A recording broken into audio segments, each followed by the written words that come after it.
너무 은혜스러운 찬송을 부르다 보니까 마지막으로 주만 바라볼지어다 부를 때 조금 눈물이 좀 나왔는데, 저희 남편이 좋아했었던 같이 불렀었던 복음성가여서 좀 그랬습니다. 지금 이렇게 오늘 이 교회 이 자리에 있기까지 땀 흘려 헌신하신 여러 신앙의 선배님들 앞에 이렇게 설 수 있어서 너무 영광이고요. 그리고 여러분들과 오래 이 공동체 안에서 신앙생활을 하기 위해서 이 건강 강자에 섰습니다. 저는 이경주 집사고요. 30년 동안 약국을 경영을 하다가 저희 남편이 2019년도에 췌장암을 진단을 받았습니다. 그래가지고 21년도에 사별을 하고, 그때 이제 그 죽음의 공포가 저 역시 너무 심해가지고 그럴 때마다 하나님께서는 본질로 돌아가게 하시더라고요.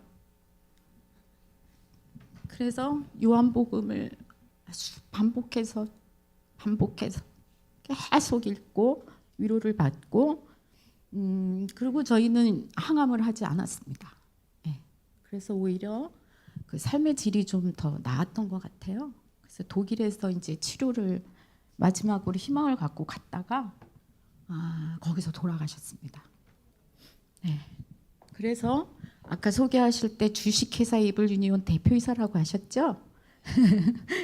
제가 그래서 이제 약국을 접고 그 남편이 하던 주식회사 에이블유니온을 상속받아서 운영하고 있습니다. 사실 저랑은 너무나 관계없는 사업이죠. IT업이고 역직구 사업인데, 그래도 하나님의 은혜로 이런 말씀드리면 뭐하지만 남편이 운영했을 때보다 더 매출이 증가하고 모두 하나님의 은혜입니다. 감사합니다.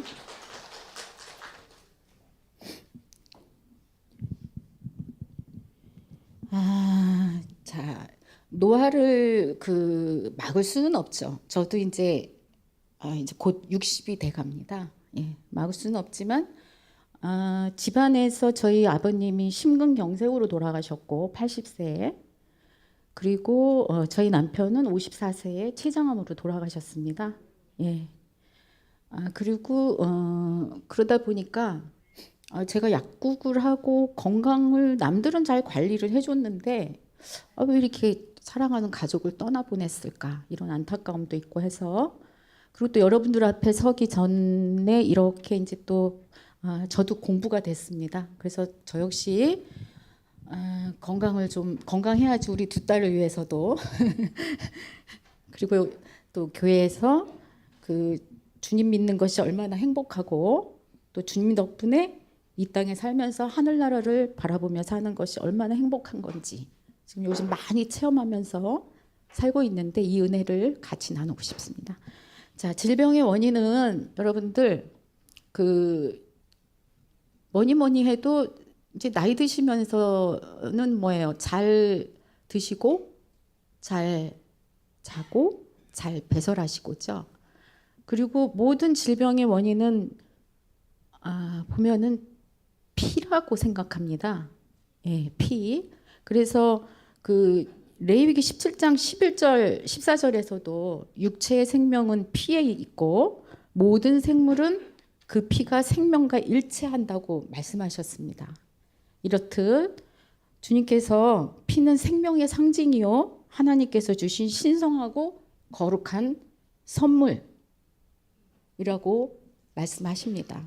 그럼 여기서 답이 나오죠. 저희의 노화를 좀 지연시키고 안 아프고 행복하게 살 수 있으려면 어떻게 해야 될까요? 피를 맑게 하고 혈관 건강을 잘 관리하셔야 됩니다. 그럼 오늘 이 피와 관련된 질병에 대해서 여러분들 대사성 질환, 대사증후군 이런 소리 많이 매스컴에서 들어보셨으리라 생각됩니다. 대사성 질환, 대사라는 게 뭐냐면 우리 몸에 이제 이렇게 다 잘 드시잖아요. 드시면은 이게 잘 뭐죠? 분배가 되고 그 에너지화되는 그 과정을 대사라고 하는데 그것에 이제 고장이 나신 거예요. 어떤 이유에서든지 간에. 뭐 여러 자녀들 키우시느라고 애쓰시고 뭐 고생하시고 뭐 이런 모든 원인이겠죠. 근데 요 지표가 있어요. 그 대사증후군. 요게 이제 허리 둘레. 그러니까 복부 비만이 최고의 적인 거예요. 남성은 허리가 35.5 이하여야 되고 여성분들은 33.5 요게 기준입니다. 한번 생각해 보세요. 그리고 혈압은 130에 85 이상. 그리고 이제 저희가 건강검진 받으면은 꼭 확인하는 게 있죠. 혈당도 확인하는데 공복 혈당이 100 이상이면 안 되시고, 그리고 이제 콜레스테롤 아주 그 제일 확인하게 되는 게 그거예요. 요즘 고지혈증 환자들이 너무 많아서 그랬을 때 여러분들이 이제 확인해야 될 게 콜레스테롤 수치인데요. 그 중에서 대사증후군하고 관계 있는 거는 HDL이라고 흔히 얘기하는 좋은 콜레스테롤이라고 하죠. 요거는 남자는 40 이하가 되면 안 되고요. 여자는 50 이하가 되면 안 됩니다. 그리고 이제 그 제일 이 피를 탁하게 만드는 원흉 중성지방이에요. 중성지방. 이거는 여러분들이 건강 검진표 이렇게 봤을 때 150 이상이면 안 돼요. 근데 여기서 나는 여기서 두 가지가 해당이 되네. 이러면은 이제 증후군인 거고요. 그다음에 세 가지 이상이 되면은 위험군이 되시는 거예요. 그렇게 되면 어떤 병과 이게 연결이 되냐면 고혈당으로 인한 당뇨, 그다음에 고지혈증, 그다음에 고혈압이 올 수 있겠죠. 이걸 합쳐서 뭐라 그러냐? 쓰리고. 예, 여러분들 쓰리고 고스톱 칠 때 쓰리고 하면은 너무 기분 좋지만 건강 검진했을 때 이 수치가 높으면 안 좋은 겁니다. 예. 근데 이게 지금 20, 30대에도 이 대사성 증후군이 많아지고 있고요. 식습관이 많이 서구화되면서, 그리고 60대 이상은 3명 중에 1명이라고 합니다. 예. 그러니까 한번 경각심을 가져보실 필요가 있습니다. 그러면 이 콜레스테롤, 과연 이 콜레스테롤이 뭐고 왜 만들어졌고 이게 많아지면은 왜 나쁜가? 이건 한번 좀 짚고 넘어가야 될 것 같아요. 그렇죠? 이 콜레스테롤은 밖에서 우리가 뭐 먹어서 섭취돼서 몸에 들어오는 게 아니라 여러분들 오른쪽 이 갈비뼈 밑에 있는 간 있죠? 여기에서 그냥 우리가 무의식 중에 만들어지고 있습니다. 그럼 이렇게 만들어진 콜레스테롤은 뇌의 25%, 그 다음에 근육의 25%, 혈액의 10% 이렇게 있어요. 이걸 아셔야지 여러분이 혹시 처방받고 있는 그 고지혈증 약 스타틴에 대한 부작용을 조금 이해하실 수가 있습니다. 요즘 유튜브 틀면은 뭐 정보가 너무 많아요. 스타틴에 대한 부작용, 그리고 이거를 꼭 먹어야 될 것이냐 말아야 될 것이냐, 이거에 대한 고민을 한번 풀어보기로 하겠습니다. 자, 콜레스테롤 역할이 뭘까요? 이렇게 간에서 만들어진 콜레스테롤은 여러분 담즙산의 원료가 됩니다. 이 담즙산이 뭘까요? 여러분이 이제 고기나 지방을 먹었잖아요. 그러면 그 지방을 흡수하는데 촉진시켜주고, 그리고 여러분 비타민 아시죠? 지용성 비타민 A, D, E, K. 이 지용성 비타민의 흡수를 도와주고, 그 다음에 이 담즙산은 알칼리성이에요. 근데 여러분 아시다시피 이 위에는 위산, 강력한 위산 나오죠? 이게 그대로 이렇게 소화기관을 통과할 때는 다 부식이 돼버리겠죠? 얼마나 오묘하게 하나님이 이 신체를 만들어 놨는지. 여러분들이 만드신 거 아니죠? 예, 우리 주님께서 만들어 주셨습니다. 하나님께서. 위산이 내려오면 이 십이지장 쪽으로 담즙산인 알칼리, 요 담즙산이 나오면서 중화가 돼요. 그래서 잘 내려갈 수 있도록. 여러분 중에 혹시 만약에 십이지장 궤양이 있다. 그러시면 이 담즙산 분비가 안 되시는 분이에요. 그리고 또 고기 먹었는데 좀 이렇게 설사를 한다. 그럼 뭐죠? 그렇죠. 담즙산이 분비가 안 되는 거죠.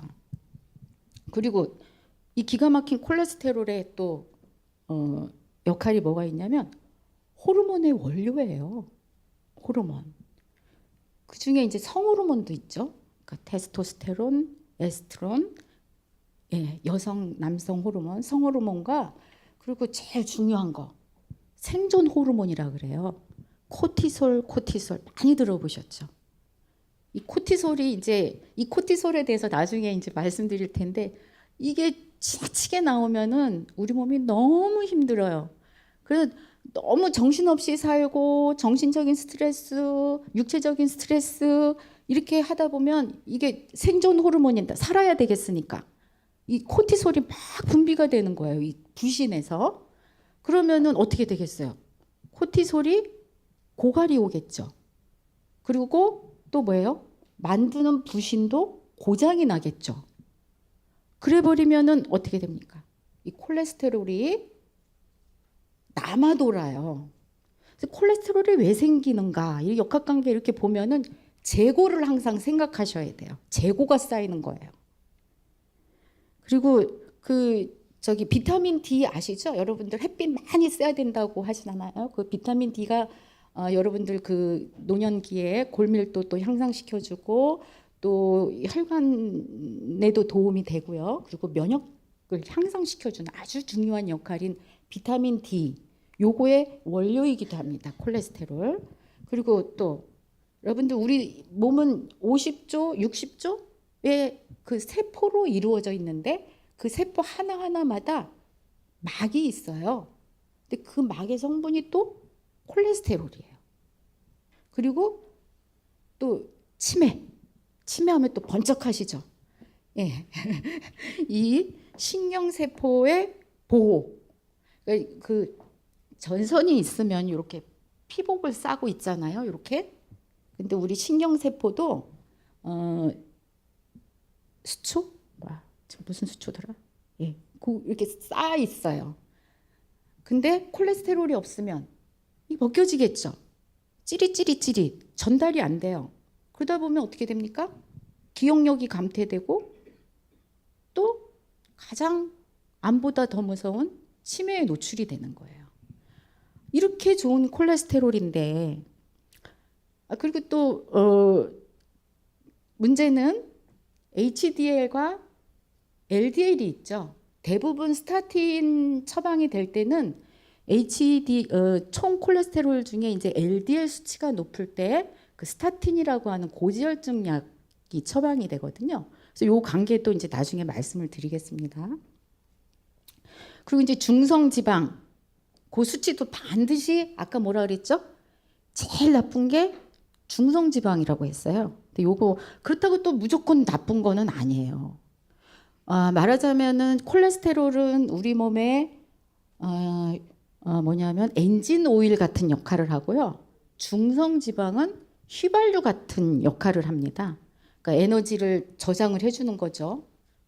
에너지 저장이 되니까 어떻습니까?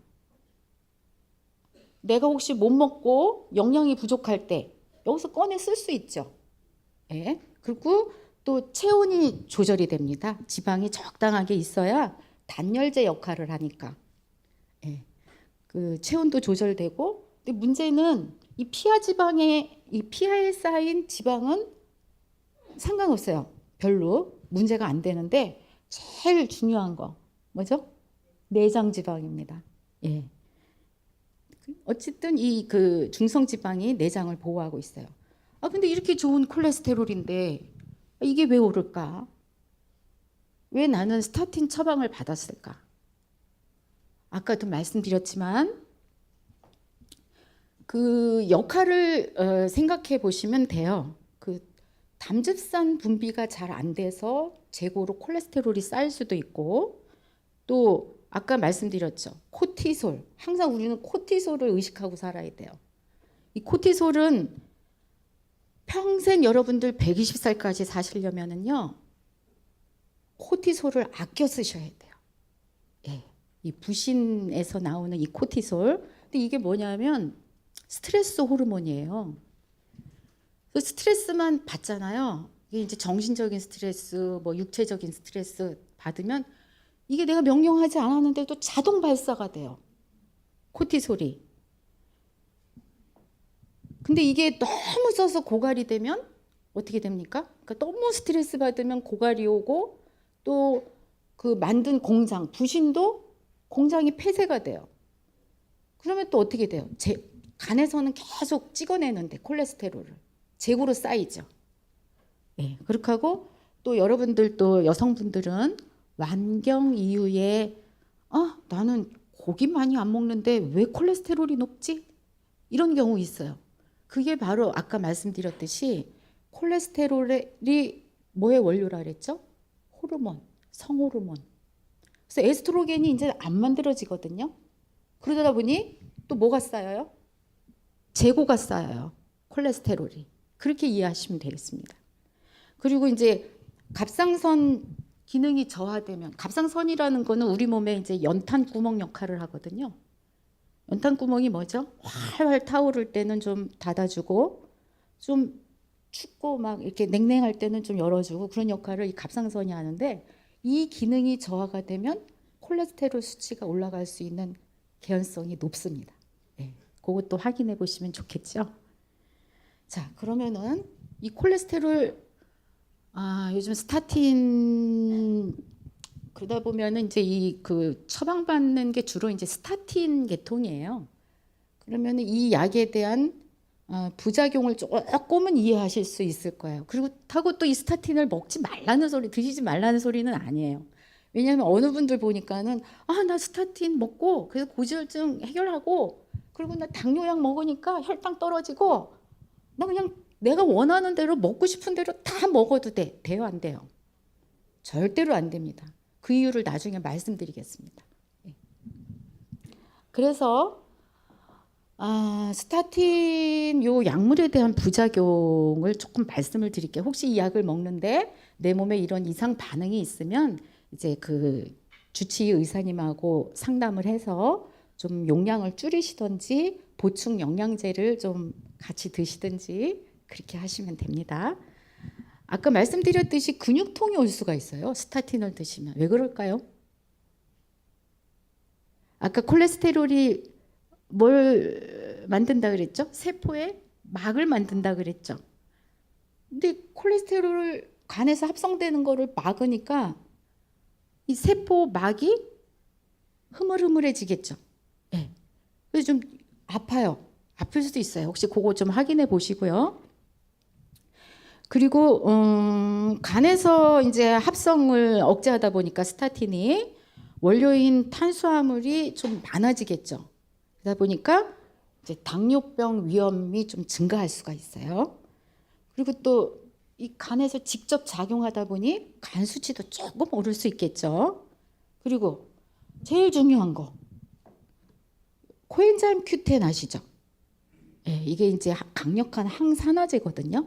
이게 보면은 심장에 많아요. 많이 우리가 쓰는 그 장기에 코엔자임 Q10이 있는데 이 구조랑 스타틴의 구조가 너무 유사해요. 그래서 저기 콜레스테롤이랑 그래서 스타틴을 먹으면 얘까지 그냥 합성이 저해가 돼 버리는 거예요. 예. 그래서 좀 심장이 답답해질 수도 있고 그래서 꼭 스타틴을 드시는 분들은 약사님하고 상의를 해서 코엔자임 Q10을 꼭 드시면 좋겠습니다. 그리고 어떻게 했어요? 아까 그 신경세포 막을 작용한다 그랬죠, 콜레스테롤이. 그러다 보니까 스타틴 먹으면서 기억력이 조금 깜빡깜빡. 왜냐하면 신경세포 보호하는 그 전선 그 피복이 이제 노출이 되다 보니까 그게 피엘린 수초군요. 예, 이걸로 인해서 신경세포의 전달 물질이 전달이 안 돼서 조금 그럴 수는 있는데 무조건 그런 건 아니에요. 그리고 만약에 이제 스타틴을 꼭 드셔야 된다 그러면 보충 영양제를 같이 드시면 됩니다.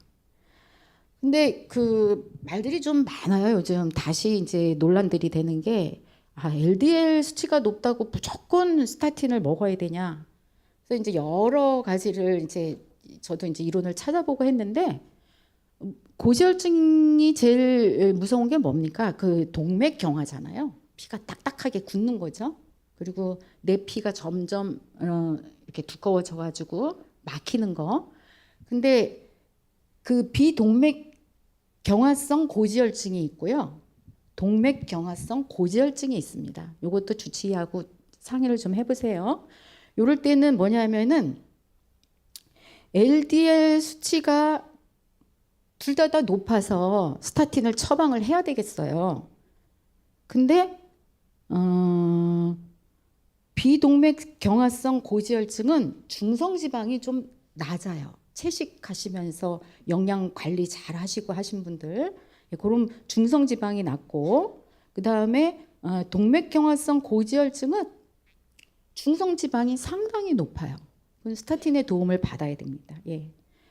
그런데 이 비동맥성 고지혈증이냐 나는 아니냐 요거를 하는 척도가 있어요. 네? 예, 그게 이제 뭐냐면 좋은 콜레스테롤인 HDL 아시죠? 예, HDL가 총 콜레스테롤 비율이 4배가 안 넘으면 됩니다. 그러니까 어쨌든 그 HDL을 많이 올리세요. 그리고 중성지방 그리고 HDL과 중성지방 비율이 2배 안 넘어야 해요. 그러면 감이 잡히시죠? HDL을 높여야 되고 중성지방을 낮춰야 되겠구나.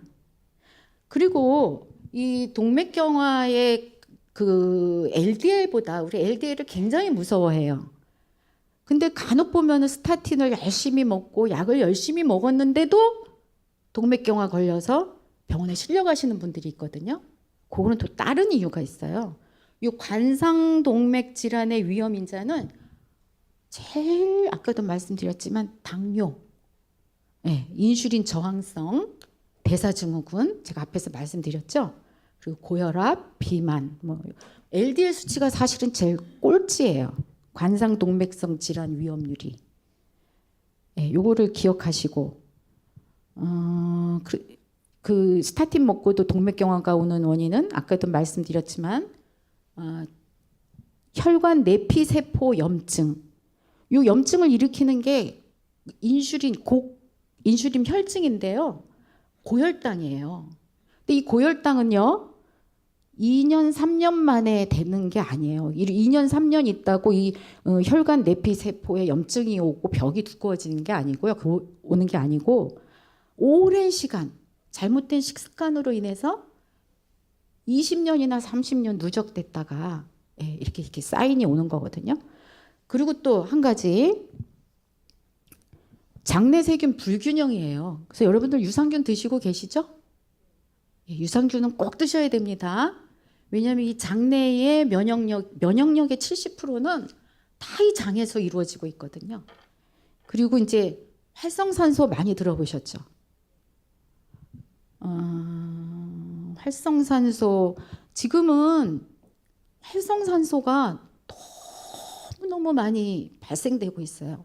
7, 80년대에 유유자적했던 시대 때는 이 활성산소도 별로 발생이 안 됐었죠. 예. 근데 너무 이게 지금 여러분들 자녀분들이나 여러분들도 마찬가지지만 너무나 고단한 인생을 살고 있습니다. 사닥다리 인생이죠. 밟고 올라서야 되고 경쟁에서 가야 승진이 되고 처자식 먹여 살려야 되고 그러다 보니 너무 불쌍해요. 예, 너무 코티솔에 쩔어져 있어요. 그래서 여러분들이 자제분들 보실 때는 언제든지 좀 위로하시고 축복해 주시길 바랍니다. 이렇게 열심히 치열하게 사시는 자녀분들을 위해서. 예. 그래서 코티솔 분비를 안 되게 하려면은 이제 요거 나중에 정말 중요한 거예요. 어떻게 하면은 코티솔 분비를 안 되게 할까? 예. 그것도 말씀드리겠습니다. 그다음에 당뇨요. 당뇨는 당뇨하면 여러분들 떠오르는 호르몬 있으시죠? 예, 인슐린이요. 인슐린은 에너지를 총체적으로 진두지휘하고 이 에너지를 저장하고 재분배하고 또는 이제 혈관을 확장해서 혈압을 정상화시키기도 합니다. 근데 그 인슐린이 뭐죠? 그것부터 물어봐야 됐는데 포도당을 에너지화시키는 그때 관여하는 호르몬이에요. 예. 근데 이 포도당은 뇌하고 적혈구, 신경세포의 에너지 원입니다. 근데 사시다가 이제 그 당뇨 증상이 어떻게 3대 증상이 있어요. 일단 물이 막 쓰이죠. 다갈. 요건 뭐냐면 피 속에 이제 당분이 많아지니까 이걸 희석을 시켜야 되잖아요. 그러니까 우리 몸에서 보내는 신호예요. 내가 괜찮은데 어느 날 갑자기 막 갈증이 온다? 그럼 조금 한번 체크를 해보시고요. 그래서 물이 많아졌어요. 그러면은 내려야 되겠죠. 그래서 다뇨. 근데 혈중에 그 포도당이 많다 보니까 세포는 기아 상태예요. 그러니까 자꾸 먹어야 돼요. 그래서 다식이 오는 거예요. 그리고 이 인슐린이 만들어지는 곳은 췌장의 베타 세포고요. 그리고 인슐린은 이 포도당을 간하고 근육에 글리코겐이라고 하는 물질로 저장을 해요. 그래서 이 혈액에 있는 그 에너지를 썼다가 부족해, 영양이 부족해 그러면 여기서 이제 갖다 쓰는 거예요. 그리고 피하 지방에 지방으로 저장을 하고, 근데 이게 태평성대 시대다, 뭐 걱정이 없다 이럴 때는 인슐린이 제 역할을 하는 거예요. 문제가 없어요. 근데 이제 곧 인슐린 저항성이라는 거를 말씀드릴 텐데, 이런 그 인슐린의 이 좋은 기능을 방해하는 게 아까도 말씀드렸듯이 코티솔이에요. 언제 이게 나온다 그랬죠? 코티솔이 스트레스 받았을 때. 예.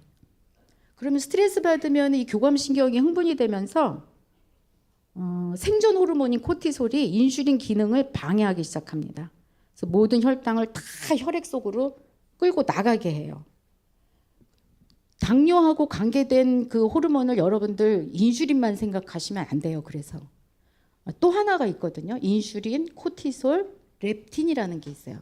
렙틴은 뭐냐면 이게 지방이 계속 쌓이잖아요. 그러면은 뇌한테 신호를 보내요. 지방 그만 쌓아. 나 비만 되기 싫어. 그만 하는 게 렙틴이라는 호르몬인데요. 이 인슐린 저항이 오면 이 렙틴조차도 그 기능을 못하게 됩니다. 그래서 인슐린 저항성이 오게 되는 이유가 이제 많이 섭취하죠. 예전에는 못 먹고 못 살 때는 이런 사실은 뭐 당뇨병이나 고지혈증이라는 병이 사실 희귀병이다시피 했겠죠. 근데 지금은 너무 과한 게 문제예요.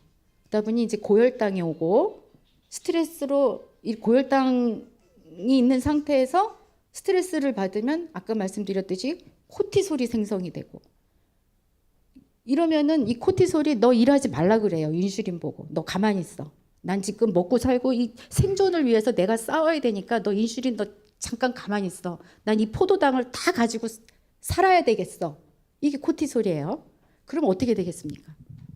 혈당이 또 증가되죠. 그러면 이때 또 인슐린은 내가 보내서 혈당이 처리된 줄 알았는데 왜 이렇게 많아? 그러면서 인슐린을 계속 나와서 혈당을 또 지방으로 쌓이게 하고 소비하고, 그럼 지방이 많아지겠죠. 그럼 이 지방산은 쌓이고 쌓이다가 혈액 속으로 내보내요, 지방산을. 근데 우리 세포들은 포도당을 먼저 먹을까요? 지방산을 먼저 먹을까요? 포도당이 중요하잖아요, 원래. 근데 이 뇌의 눈치를 보는 거예요. 왜냐하면 뇌가 제일 필요로 하는 게 포도당이기 때문에 지방산을 먼저 취해요. 그러다 보니까 피 속에는 인슐린이 과하게 남아 있게 되는 거죠. 그리고 이 아까 그 렙틴 그 호르몬도 작동을 못 하게 되고, 그러다 보니 끊임없이 먹게 되고 끊임없이 인슐린이 나와서 처리하고 먹고 처리하고, 렙틴 작용 안 되니까 먹어 나 아직 배고파, 이러다 보니까 이게 반복이 되는 겁니다. 예. 그래서 우리 몸속에 피 속에 과도한 인슐린 고칼슘 혈증이 되게 되는데 이게 문제예요. 예. 이거의 끝판왕은 피 속에 인슐린 고혈증이 있다. 이거의 끝은 뭐냐면 암입니다. 왜냐면은 고인슐린 혈증이 되면 세포가 증식되고, 증식이 되면 어떻게 되겠습니까? 혈관 내피 세포가 증식되니까 점점 좁아지겠죠? 두꺼워지겠죠? 그러니까 고혈압이 생기게 돼요. 자, 그럼 여기서 여러분들한테 한 가지 체크리스트를 드리겠습니다. 인슐린 저항성이 지금 내 몸 안에 이제 이렇게 작동하고 있다, 저항성이 있다. 그러면은 여러분들 쥐젖이 잘 나요. 얘기 들어보셨죠? 예. 그리고 이 목이 두꺼워져요. 예, 목이 이렇게 뒤에가 두꺼워지고, 그리고 셀룰라이트 아시죠? 지방, 이 허벅지에 울퉁불퉁한 지방이 쌓이게 돼요. 예. 그리고 또 이렇게 겨드랑이나 이렇게 착색 거뭇거뭇하게 되죠. 예. 그거 있으신지 한번 확인을 해보시고, 이런 게 지금 쥐젖이 자꾸 나네. 이건 내가 그러면은 인슐린 저항성이 있구나. 조심해야 되겠다. 요거 확인하시고요. 그리고 또 눈으로 보이는 거 체크리스트. 내장 지방이 배가 나왔다. 그리고 늘 피곤하다. 아까도 말씀드렸듯이 자꾸 먹게 되죠. 인슐린 저항성이 있게 되면. 예. 그리고 식곤증. 먹고 나면 졸리고 다 먹을 때쯤 되면 또 입이 궁금해서 군것질 찾게 되고, 혹시 자녀분 중에 그런 분들 있으면 경각심을 좀 알려주세요. 그리고 배고픈 거를 못 참아요. 그리고 짜증이 잘 나고, 그리고 시력이 떨어지고 어지럽게 됩니다. 자, 이제 시간이 얼마 남았나? 이제 여러분들이 궁금해하는 영양제에 대해서 좀 말씀을 드릴게요.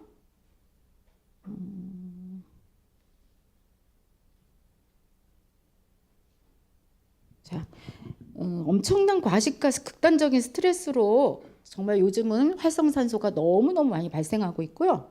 그로 인해서 혈관 내피세포가 손상되고, LDL 콜레스테롤이 이 활성산소를 만나면요, LDL 콜레스테롤 자체는 착해요. 아주 좋은 역할을 하고 있어요. 근데 문제는 뭐냐면 얘가 활성산소를 만나게 되면 산화 콜레스테롤이 돼요. 이 활성산소 때문에. 그래서 혈관에 녹이 슬기 시작하는 겁니다. 예, 그거 확인해 주셔서 활성산소가 발생하지 않게 하려면 스트레스를 줄이셔야 되고, 과식을 하지 말으셔야 되고, 왜냐면 이걸 소화시키기 위해서 우리 몸이 힘들어요. 그래서 또 코티솔 나오게 되고, 그리고 또 과도한 운동 해도 활성산소가 많아요. 다 공통점이 있죠. 과한 거. 예.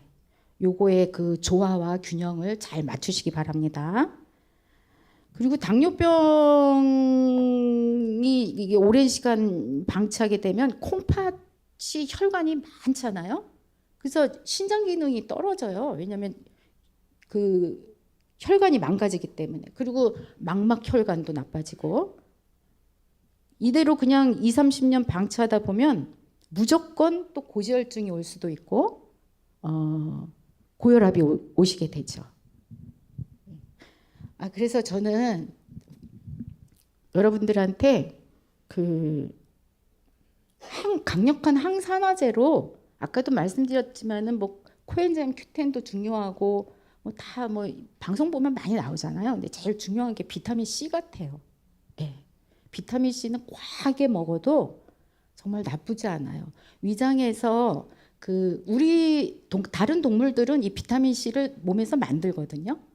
근데 우리는 만들 수가 없어요. 외부에서 꼭 먹어야 돼요. 근데 혹자는 그런 얘기를 해요. 그거 한 200ml만 먹으라고 그러는데 그리고 또 음식으로만 섭취해도 충분하지. 그 비타민 C가 왜 필요해? 이러시는데 그거는 요즘 많이 연구를 하고 있는데요. 그 비타민 C 메가도스 요법 아시죠? 500ml 이상씩 어떤 1000 아니면 2000 3000 저도 그걸 지금 계속 하고 있거든요. 네. 그렇게 하면은 뭐냐면 물론 뭐 좀 있다가 다 오줌으로 뭐 소변으로 빠지는데 뭐로 그렇게 먹어. 그게 아니더라고요. 우리가 비타민 C를 많이 섭취를 하잖아요. 적게 섭취하면은 그 머무르는 부위가 그냥 혈당 정도인데 좀 고용량을 드시게 되면 폐나 뇌나 이런 다른 장부에서 많은 양의 비타민 C가 발견이 돼요. 그리고 여러분들 제일 피곤한 데가 어디예요? 우리 몸 중에. 뇌하고 아까 말씀드린 부신이에요. 코티솔 분비하는. 해부해보고 거기에 있는 비타민 C의 양을 보면은 그쪽이 비타민 C 양이 제일 많대요. 그만큼 그 스트레스에 민감한 그곳에 비타민 C의 용량도 많이 분포되어 있다는 거죠. 자, 이제 시간이 얼마 안 남아서 자, 얼마 남았죠? 당뇨나 당뇨병이나 고혈압이나 고지혈증은 흔히들 만성질환이라고 그러잖아요. 그럼 만성질환 환자들한테 꼭 필요한 영양소를 말씀드리자면은 아까 말씀드렸던 비타민 C 잊지 마시고요. 꼭 챙겨 드세요. 그리고 이제 오메가3. 예, 오메가3는 그 자체만으로 용량이 좀 많이 드셨을 때는 중성지방이 좀 감소돼요. 그리고 노년기 잠깐만요.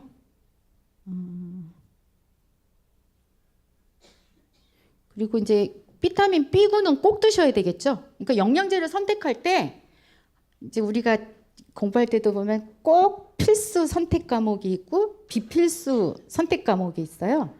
그 선택 과목은 뭐냐면은 비타민 B군, 예, 오메가3, 그 다음에 마그네슘 꼭 드셔야 돼요.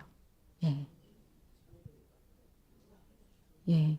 그 비타민 B군은 왜 드셔야 되냐면 그 미토콘드리아에서 에너지가 만들어지잖아요. 그럴 때 이 미토콘드리아 활성화를 시켜요. 그리고 비타민 B1이나 이 엽산은 당뇨 예방에도 좋기 때문에 또 여러분들 그 당뇨약 처방에 메트포민이라고 제일 먼저 처방하시잖아요. 의사 선생님들이. 근데 이 동그란 거, 하얀 거 어떨 때는 또 이렇게 좀 장방형으로 나오기도 합니다. 아주 이 메트포민이 싸면서도 기가 막힌 약이에요. 간에서 이제 포도당 합성하는 거를 줘야 되는데 이 약을 드시면 비타민 B12가 이게 조혈작용하고 면역 기능을 향상시켜주는 이게 결핍이 와요. 그래서 꼭 메트포민 드실 때는 비타민 B12 꼭 챙겨 드시기 바랍니다. 그리고 비타민 D 이거는 예? 예. 이렇게 하시고 그리고 여러분들 그 암까지 또 예방을 시키고자 한다. 그리고 아까 말씀드렸듯이 이제 지방에 간이 쌓이는데 간은 뭐냐면 에너지를 저장하기도 하지만 해독 기능을 하는 곳이잖아요. 근데 이 간 기능이 떨어지면 해독 작용이 잘 안 돼요. 그러면 이 간에 있는 독을 빼내야 되겠죠. 이렇게 세탁기 돌리면 이렇게 물이 빠져나가듯이 여기가 뭐냐면 담도예요. 예. 잘 빠져나가게 이 해독을 잘 시켜주는 거. 요게 뭐냐면은 커큐민이라고 하는 노란색 강황. 예. 요것도 만약에 내가 만성 질환이 있다. 그리고 나의 자제가 이제 뭐 지방간이 있다. 이러면은 꼭 커큐민 드시라고 하시고 또 레시친이라고 있어요. 레시친. 예, 요거는 여러분들 치매 예방에도 아주 도움이 됩니다. 예, 레시틴. 예, 요거는 지방이 잘 물에 안 녹잖아요. 근데 레시틴이 들어가면 계면 활성제 역할을 해요. 여기 잘 빠질 수 있도록, 지방이 녹아서 잘 배출될 수 있도록. 예. 그래서 자, 노년기에 꼭 드셔야 될 거 다시 한번 정리해 드릴게요. 일단은 단백질 뭐니 해도 단백질입니다. 연세가 드실수록 단백질 양이 많이 떨어져요. 40%, 30%까지 떨어지는데 이 단백질은 뇌 기능을 향상시키고 근육을 강화시켜주고 호르몬 합성을 하고 효소를 생성시켜주거든요. 그래서 만약에 뇌 단백질이 부족하면 그렇겠죠? 뇌 기능도 떨어지고 신체 기능도 떨어지고 기억력도 감퇴되고 그러다 보면 치매에 노출되고 그리고 또 어떻습니까? 근육이 약해지겠죠. 허벅지에 근육이 자꾸 빠지게 되고 또 효소가 덜 만들어지게 됩니다. 효소는 이제 대사 효소가 있고 소화 효소가 있거든요. 근데 이 소화 효소가 없어지면 소화력이 떨어지겠죠. 예. 그래서 이게 잘 안 만들어지기 때문에 저는 그래요. 만약에 단백질 고기를 먹고 뭐 콩을 먹고 두부를 먹었는데 소화가 안 돼. 그럼 어떻게 해야 되죠? 소화 효소제를 빌려서라도 드세요. 거부하지 마시고. 그럴 때 소화제가 필요한 거예요. 예. 그러다 보면 섭취가 돼서 얘네들이 다시 만들어주겠죠. 예. 지혜롭게 잘 선택해서. 그래서 여러분들 단백질 보충제로 맥주 효모가 좋아요. 예, 맥주 효모 이거 가격도 저렴합니다. 예, 약국 가가지고 부작용 없이 충분히 누구나 씹어 드실 수 있고요. 예.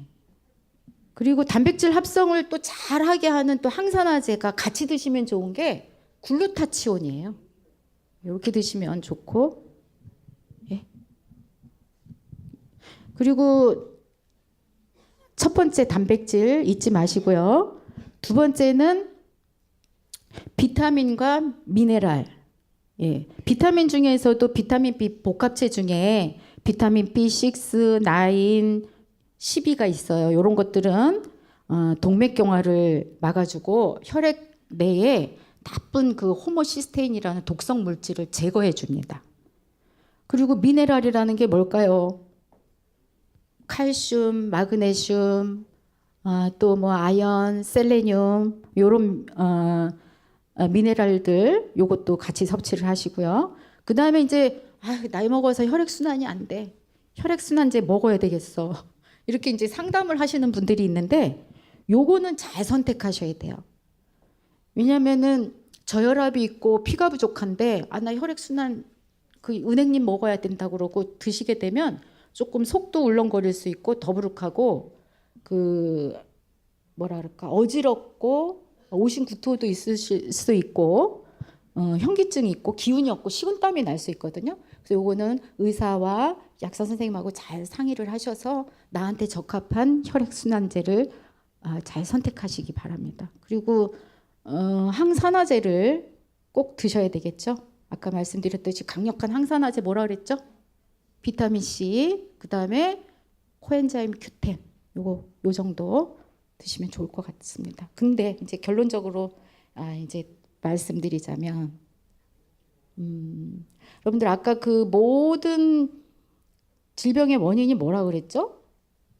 코티솔이 원흉이에요. 코티솔이 과도한 스트레스와 그러니까 코티솔하고 활성산소가 제일 문제인데 자 여기서 우리가 자유로워지려면 뭐니 해도 마음을 지켜야 되겠죠.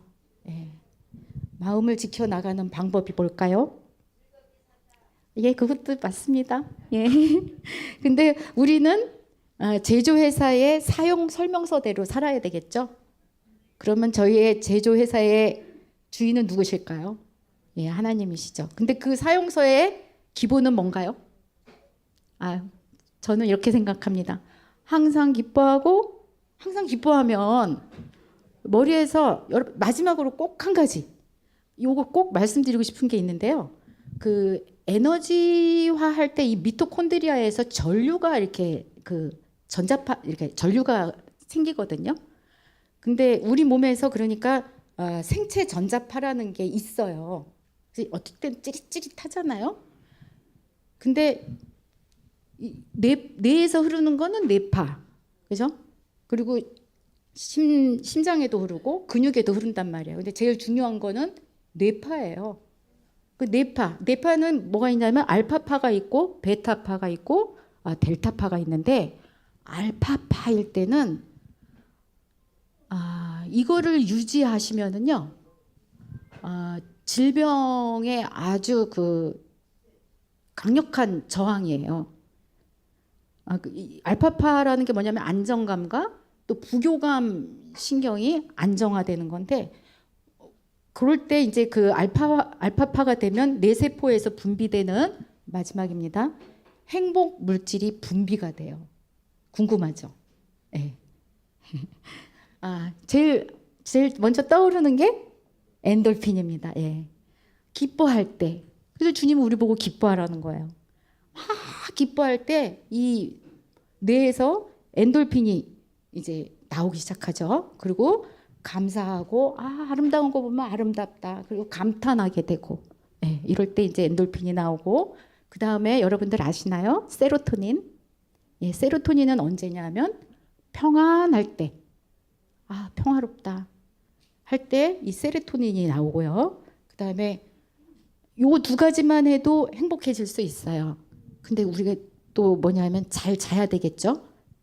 멜라토닌 요게 잘 분비가 돼야 되겠고 또 CCK라고 하는 또 그 호르몬이 있는데 요거는 긍정적이고 나 이 정도면 난 됐어 비교하지 않고 만족감을 느낄 때 요럴 때 CCK라고 하는 또 행복 물질이 뇌에서 나옵니다. 그리고 도파민은 아시죠?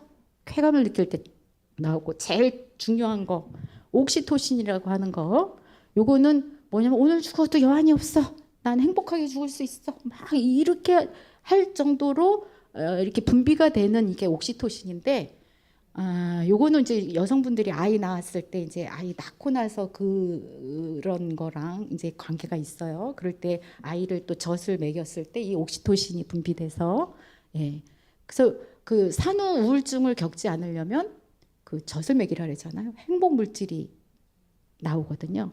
근데 이 또 옥시토신은 언제 또 나오냐면 일체감을 느낄 때예요.